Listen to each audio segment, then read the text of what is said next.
क्या भारत किसी चीज की तैयारी कर रहा है? ये जो नोटम देख रहे हैं, इस नोटम को लेकर कुछ अलग से जानकारियां निकलकर सामने आ रही हैं। और क्या इस बार की तैयारी भारत की बहुत ही मजबूत हो रही है। जहां एक तरफ ये सब कुछ हो रहा है, वहीं दूसरी तरफ ये तस्वीर याद है अजीत डोभाल और खलीलुर रहमान की। ये बैंकॉक की वो तस्वीर है जहां अचानक से फिर यूनुस और पीएम मोदी की मुलाकात हुई थी। आखिरकार क्या चल रहा है भारत के आसपास में, और इन सब के बीच में ये भी देखने को मिल रहा है कि अवामी लीग की शेख हसीना ने इस बार एक ऐसा गेम खेला है जिसके बाद क्या अमेरिका भी हसीना के साथ आकर खड़ा हो जाएगा। जियोपॉलिटिक्स में बहुत कुछ चल रहा है, हमेशा की तरह जानने को मिलेगा बहुत कुछ। आइए जानते हैं इन खबरों को विस्तार से। बांग्लादेश के एनएसए खलीलुर रहमान भारत आ रहे हैं, यूं ही नहीं आ रहे हैं, क्योंकि इससे पहले शेख हसीना ने इंटरव्यू दिया और इस इंटरव्यू में शेख हसीना ने एक बहुत ही बढ़िया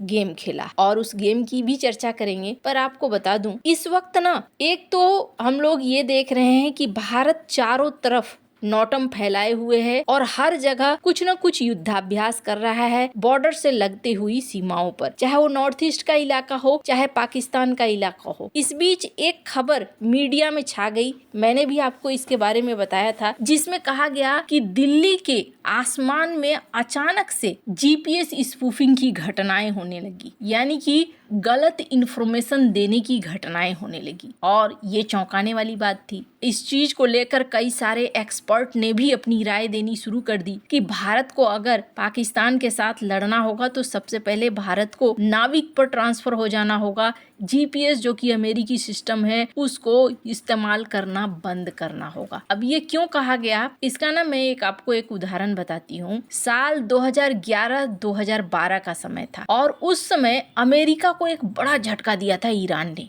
अमेरिका ने सोचा भी नहीं होगा कि ईरान के पास कुछ ऐसी टेक्नोलॉजी आ चुकी है। अमेरिका कथित तौर पर आराम से अपना एक ड्रोन भेजता है RQ-170 और कहा जाता है कि ये एक जासूसी ड्रोन था जो खास तौर पर ईरान को टारगेट करके भेजा जाता है। जब ये पहुंचने लगते हैं ईरान को इसकी खबर लग जाती है। 4 दिसंबर 2011 को अमेरिकी CIA का लॉकहीड मार्टिन RQ-170 सेंटिनल, एक स्टील्थ ड्रोन जो ईरान के परमाणु कार्यक्रम की कथित तौर पर जासूसी कर रहा था, ईरान के पूर्वी हिस्से में घुस गया। ईरान के इलेक्ट्रॉनिक वॉरफेयर यूनिट को पता चल गया और जब पता चल गया तो इन्होंने जीपीएस स्पूफिंग करी, यानी कि गलत डेटा देना शुरू कर दिया। कैसे काम किया ये? पहले जीपीएस सिग्नल को जाम किया गया जिससे ड्रोन का कंट्रोल लिंक अमेरिका से टूट गया। फिर फर्जी जीपीएस सिग्नल भेजे गए जो ड्रोन को लगा कि ये जीपीएस सिग्नल उसके मालिक की तरफ से आ रहा है और वो फिर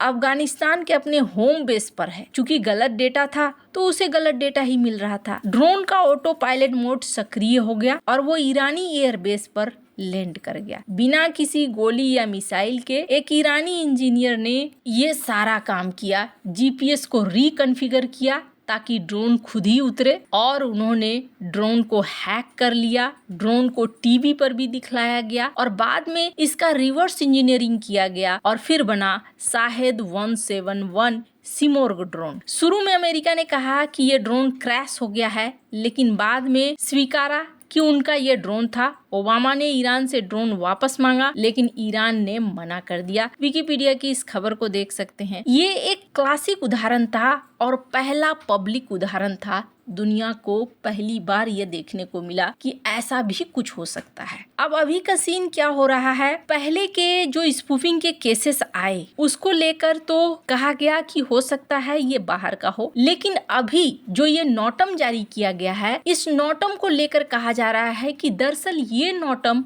भारत के द्वारा ही जारी किया गया है और भारत यहाँ पर पहले से ही बता रहा है कि 13 से 17 तक यहाँ जो परीक्षण होने वाला है इसमें हम जीपीएस स्पूफिंग का परीक्षण करने वाले हैं, इसलिए अंतर्राष्ट्रीय विमानों, अंतर्राष्ट्रीय जेट को ये सूचित किया जाता है। मुंबई फ्लाइट इंफॉर्मेशन रीजन में जीपीएस हस्तक्षेप को लेकर नोटम जारी किया गया है, जो अरब सागर तक फैला हुआ है। यानी इस क्षेत्र में कोई हमारी जीपीएस क्षमता को हैक कर रहा है, उसे जाम कर रहा है, यानी उसमें हस्तक्षेप कर रहा है। ये क्षेत्र भारत के सबसे व्यस्त हवाई मार्ग में आता है, इसलिए नोटम को इलेक्ट्रोमैग्नेटिक युद्ध शुरू होने के बहुत बड़े संकेत के तौर पर देखा जा रहा है। आशंका इस बात की भी बन रही है कि क्या कोई हमारे क्षेत्र में इलेक्ट्रोमैग्नेटिक युद्ध के जरिए हमारी क्षमताओं को जांच रहा है, या फिर हम खुद अपनी क्षमताओं का परीक्षण कर रहे हैं। इससे पहले नई दिल्ली में भारत ने ऐसा ही नोटम जारी किया था। अब जीपीएस संबंधित नोटम का मतलब ये है कि इस क्षेत्र से हवाई जहाज गुजरेंगे तो उनका जीपीएस सिग्नल जाम होगा, वो जीपीएस सिग्नल